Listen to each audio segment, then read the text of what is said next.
Welcome to Marina Plastic Surgery. My name is Tammy and I will be guiding you through your facelift journey. Everything I'm about to review is also written out for you, so there's no need to memorize anything that I'm about to go over.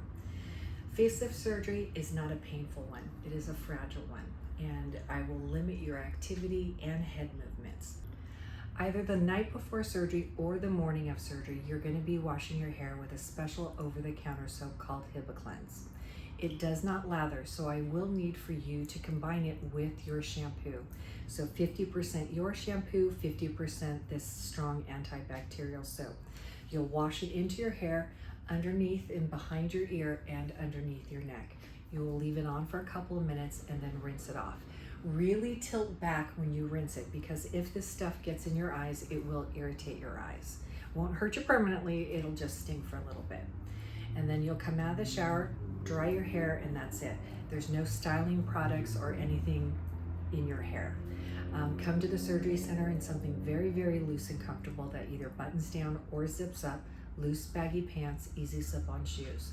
Since you will be going to an aftercare facility, I will need for you to pack an overnight bag. That overnight bag should contain your pajamas, that also buttons down the front, your toiletries, and then in a separate Ziploc bag, put all your prescription medications in there, have your cell phone and your cell charger.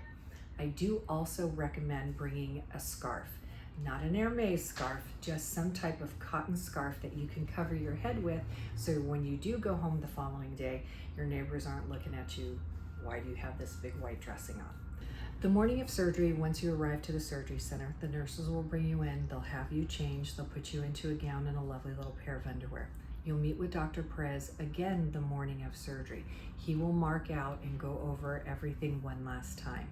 Then the anesthesiologist will come get you, bring you into the operating room, get that IV started, and boom, you're off to La La Land. The next thing you know, you'll wake up in recovery, you'll have cotton dressings on and a wrap, and that wrap will stay on overnight. The aftercare facility will then come pick you up, take you to the aftercare facility where the nurses will take care of you. They'll help you get in and out of bed, they'll feed you, they'll manage your pain. They will then bring you to hyperbaric the next morning. Procedure takes about 60 minutes, and then they will bring you to me.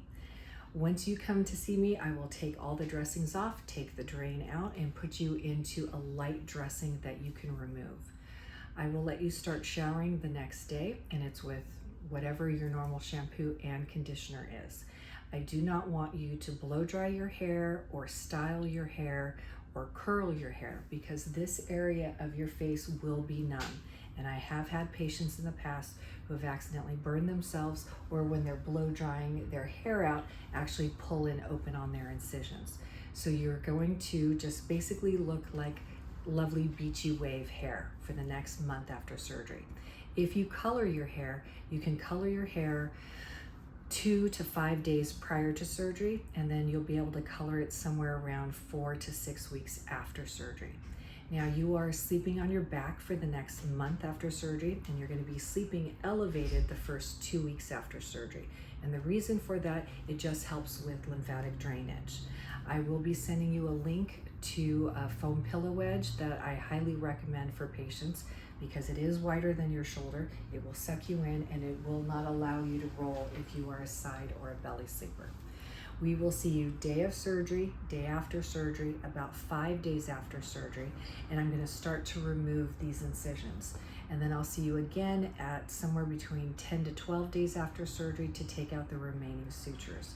This procedure, not painful. You will need drivers to come with you to those first maybe 3 or 4 appointments within the first 10 days, because you will not be able to drive. And it's not that you're on pain medicine, but you've got limited mobility, so you will not be able to look to your blind side in order to drive safely.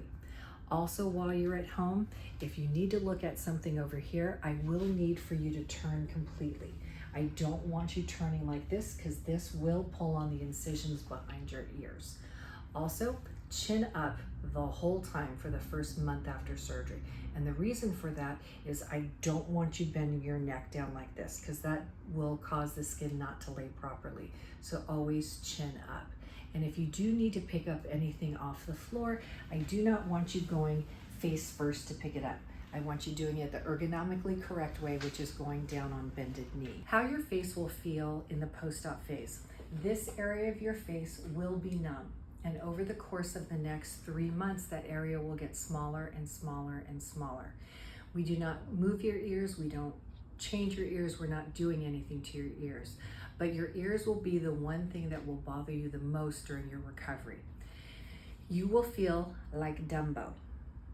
Now, like I said, we haven't done, moved, changed anything about your ears, but it is normal because this will have sensation and the area around it will not. So just like when you go to the dentist, you get those injections, your face feels like they're out to here, but in reality, it's just because it's numb. It's normal for your ears to bother you through the entire process, and that's normal and to be expected. Also, another area is underneath your chin. You will feel like you have a strap under there. You don't, but everything is just pulled tightly, so it will feel tight. It will not impede your ability to swallow, talk, or chew, but just you will be more cognizant of how tight this feels, and that's normal. Also, I'm going to ask that you keep your chin up. We don't want you bending your chin down like this because we need that skin to drape appropriately. So everything will be chin up. You will be getting a laser somewhere between 1 to 3 weeks after surgery. The doctor and our derm PA will discuss which one we'll be doing and what the pre and post-op care to that will be.